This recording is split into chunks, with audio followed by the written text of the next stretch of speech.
नमस्कार, मैं हिमा कुशवाहा और आप देख रहे हैं राष्ट्रीय समाचार की मॉर्निंग बुलेटिन। मगर खबरों से पहले एक नजर हेडलाइंस पर। पीएम मोदी का बड़ा ऐलान, पेपर लीक पर अब होगी सख्त कार्रवाई। सरकार के लिखित भरोसे पर माने सोनम वांगचुक, 26 दिन बाद टूटा अनशन। गुजरात में भारी बारिश का कहर, बाढ़ हादसों में हुई 4 की मौत। भारत चीन रिश्तों पर बड़ा संदेश, सीमा पर शांति सबसे पहली हुई शर्त। बिहार में आंदोलन के बीच वाटर कैनन डांस का वीडियो हुआ वायरल।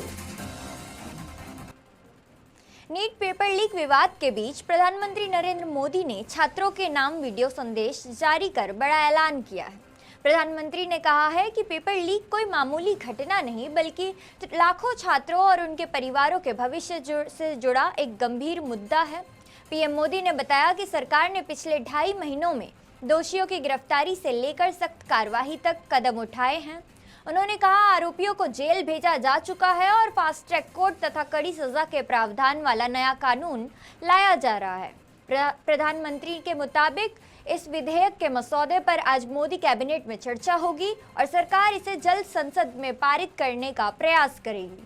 इधर नीट मुद्दे पर आंदोलन भी जारी है। कॉकरोच जनता पार्टी यानी सीजेपी ने आज देश भर के हर जिले में प्रदर्शन का ऐलान किया है। वहीं सरकार और सीजेपी नेताओं के बीच आज दिल्ली में बातचीत भी प्रस्तावित है।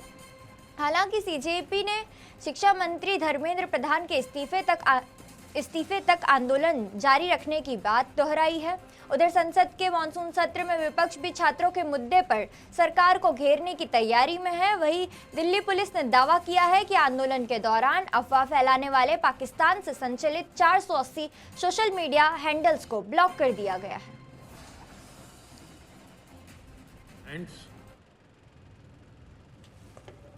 मैं जानता हूं कि पेपर लीक ये कोई मामूली विषय नहीं है। लाखों विद्यार्थी और उनके अभिभावकों के लिए बहुत ही पीड़ादायक है और इसलिए पेपर लीक घटना से अब तक पिछले 2.5 महीनों में अनेक विध कदम उठाए गए, गुनहगारों को पकड़ा गया है, वे जेल में पड़े हैं। हमारा सबसे महत्वपूर्ण जिम्मा था कि विद्यार्थियों का 1 वर्ष बर्बाद न हो। तत्काल परीक्षाएं लेना बहुत जरूरी था। सरकार ने अभी पूरी शक्ति का उपयोग करके कम से कम समय में 22 लाख जितने विद्यार्थियों के एग्जाम हो जाए, इसका प्रबंध किया। और अभी 5-6 दिन पहले 19 तारीख को रिजल्ट भी आ गया और देश भर में उत्तीर्ण हो गए विद्यार्थियों की खुशियों की खबरें भी आ रही हैं। लेकिन हम वहां पर संतोष मानने वाले लोगों में से नहीं है और इसलिए मैंने आज फास्ट ट्रैक कोर्ट के लिए विभागों को निर्देश दिए थे। आज विभागों ने लगातार मेहनत करके देर रात मुझे मुसद्दा भी दे दिया। फास्ट ट्रैक कोर्ट और कठोर सजा के प्रावधान के साथ का ये मुसद्दा कल कैबिनेट में चर्चा होगी। कैबिनेट के साथियों के सुझाव के बाद उसका अंतिम रूप दिया जाएगा और सोमवार से संसद का दूसरा सप्ताह शुरू हो रहा है। तब जल्द से जल्द उस बिल को सदन में पारित कराने का प्रयास किया जाएगा। 26 दिनों तक चले अनिश्चितकालीन अनशन के बाद सामाजिक कार्यकर्ता सोनम वांगचुक ने अपना पहला अनशन समाप्त किया है। वांगचुक ने बताया है कि केंद्र सरकार और विभिन्न राजनीतिक दलों के सांसदों ने लिखित आश्वासन मिलने के बाद उन्होंने यह फैसला लिया है। सरकार की ओर से दिए गए आश्वासन में 3 अहम बातें शामिल हैं। पहली, जंतर मंतर और संसद मार्च में शामिल शांतिपूर्ण प्रदर्शनकारियों के खिलाफ कोई कार्रवाई नहीं की जाएगी। दूसरी, संसद में पेपर लीक रोकने और परीक्षा प्रणाली में सुधार की विस्तृत चर्चा होगी। और तीसरी, नीट पेपर लीक से जुड़े मामलों में आत्महत्या करने वाले छात्रों के परिवारों को मुआवजा देने के मुद्दे पर सरकार सकारात्मक विचार करेगी। सोनम वांगचुक ने बताया है कि इन मांगों पर सरकार के साथ पिछले 2 दिनों से बातचीत चल रही है और उन्होंने लिखित आश्वासन मिलने के बाद ही अपना अनशन समाप्त करने का फैसला लिया है। इस दौरान केंद्र सरकार उनसे मिलने पहुंचे सांसदों और लद्दाख की एपेक्स बॉडी के नेताओं का भी आभार व्यक्त कर रही है। नीट पेपर लीक को लेकर देश भर में जारी विरोध प्रदर्शन के बीच बिहार से एक ऐसा वीडियो सामने आया है जो सोशल मीडिया पर तेजी से वायरल हो रहा है। पटना में प्रदर्शन के दौरान पुलिस ने जब वाटर कैनन का इस्तेमाल किया तो कुछ प्रदर्शनकारी पानी की बौछार में नाचने लगे और माहौल कुछ देर के लिए अलग ही रंग में नजर आया। बताया जा रहा है कि एक छात्र ने पुलिस से खुद वाटर कैनन चलाने की गुजारिश की। इसके बाद जैसे ही पानी की बौछार शुरू हुई, कुछ छात्रों ने गाने की धुन पर डांस करना शुरू कर दिया। इस पूरे घटनाक्रम का वीडियो अब सोशल मीडिया पर खूब तेजी से शेयर किया जा रहा है। हालांकि इस हल्के फुल्के पल के पीछे आंदोलन की गंभीर तस्वीर भी सामने आई। बिहार के कई जिलों में प्रदर्शन हिंसक हो गया, जहां पथराव, लाठीचार्ज और हवाई फायरिंग की घटनाएं हुई। पुलिस के अनुसार कई पुलिसकर्मी घायल हुए और बड़ी संख्या में प्रदर्शनकारियों को हिरासत में लिया गया। फिलहाल नीट पेपर लीक को लेकर छात्रों का आंदोलन जारी है और शिक्षा मंत्री के इस्तीफे की मांग को लेकर कई राज्यों में विरोध प्रदर्शन किए जा रहे हैं। अब खबर गुजरात से, जहां लगातार हो रही मूसलाधार बारिश ने जनजीवन को पूरी तरह से प्रभावित कर दिया है। दक्षिण, मध्य और उत्तर गुजरात के कई जिलों में बाढ़ जैसे हालात आ चुके हैं। वलसाड़ के उमराव में 48 घंटे में रिकॉर्ड बारिश दर्ज की गई है, जबकि अहमदाबाद में भारी जलभराव के चलते सभी स्कूल कॉलेज बंद कर दिए गए हैं। खेड़ा जिले में तेज बहाव के बीच एक कार नाले में बह गई, जिसमें सवार 4 लोगों की मौत हो गई, जबकि 2 लोगों को सुरक्षित बचा लिया गया। वहीं वलसाड़ में बाढ़ के पानी में फंसी एक लग्जरी बस से 35 यात्रियों को सफल रेस्क्यू किया गया।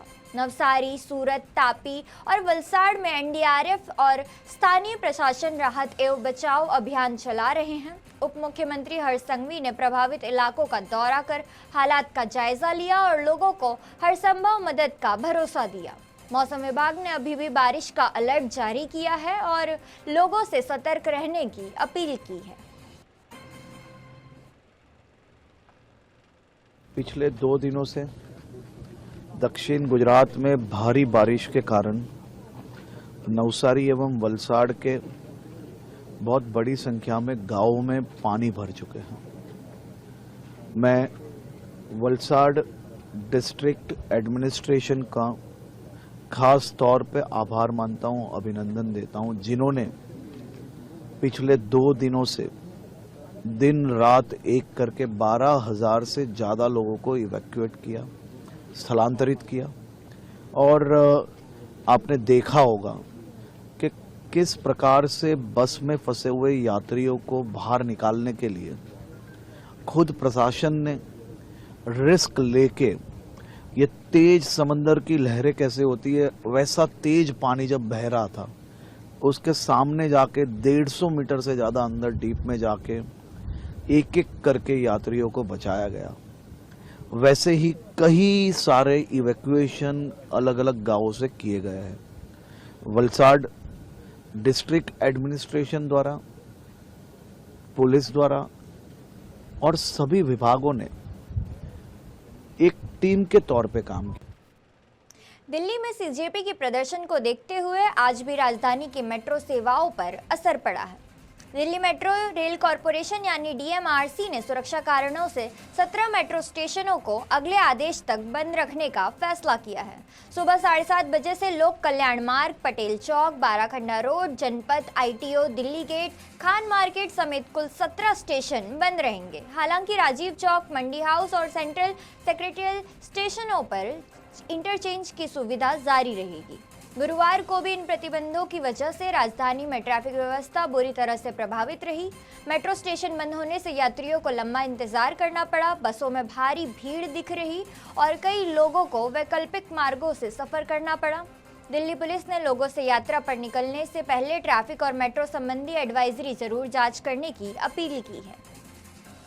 भारत और चीन के रिश्तों को लेकर मनीला में बड़ा कूटनीतिक संदेश सामने आया है। विदेश मंत्री एस जयशंकर और चीन के विदेश मंत्री वांग यी की मुलाकात में दोनों देशों के संबंधों, व्यापार और सीमा से जुड़े मुद्दों पर चर्चा हुई। चीन के विदेश मंत्री वांग यी ने कहा कि भारत और चीन एक दूसरे की प्रतिनिधि नहीं बल्कि साझेदारी है। उन्होंने दोनों देशों से सहयोग बढ़ाने और ब्रिक्स समेत वैश्विक मंचों पर मिलकर काम करने की अपील करी है। वहीं विदेश मंत्री एस जयशंकर ने भी साफ कहा कि भारत चीन के सामान्य संबंधों की सबसे पहली और ज़रूरी शर्त सीमा क्षेत्रों में शांति और स्थिरता है। उन्होंने व्यापार असंतुलन, व्यापारिक भारतीय कंपनी और बाजार में पहुंच रहे सम्मान के मुद्दे भी उठाए हैं।